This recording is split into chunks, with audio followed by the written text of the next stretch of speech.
Cheered by huge crowds, then British Prime Minister David Cameron and then French President Nicolas Sarkozy stood triumphant in Benghazi's Liberty Square in September 2011. Their joint campaign of air and missile strikes had swiftly ousted dictator Moammar Gadhafi. The Libyan leader had threatened to attack the rebel-held city of Benghazi, but the report by the British Parliament's Foreign Affairs Select Committee concluded that Britain and France had failed to identify that the threat to civilians was overstated. The decision makers here were being presented with a blood-curdling assessment as to what was going to happen in Benghazi and therefore the need to act. The committee said a failure from the Balkans War led to a rushed decision. Overhanging that was the history of Srebrenica and the failure of the international community to protect the people of Srebrenica back in 1995. And it was in that climate that decisions were taken, not on the basis of a cool, calm analysis of exactly what the situation was and what the right response would be. The report says the initial aim of protecting civilians drifted into regime change.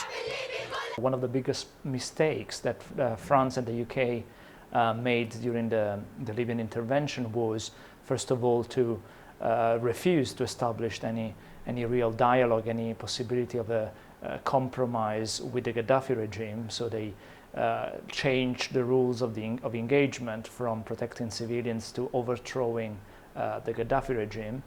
The British government was also criticised for failing to understand the nature of the rebellion.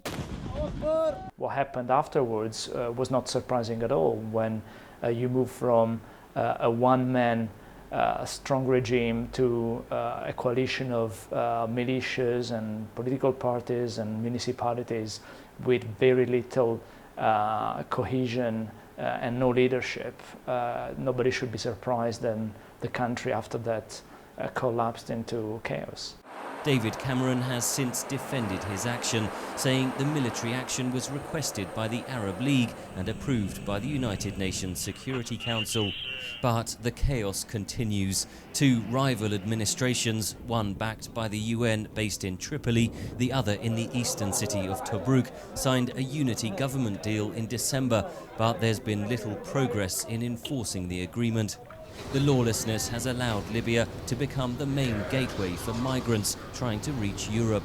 Over 125,000 people have made the crossing this year alone. More than 3,000 have drowned. Ridgwell for VOA News, London.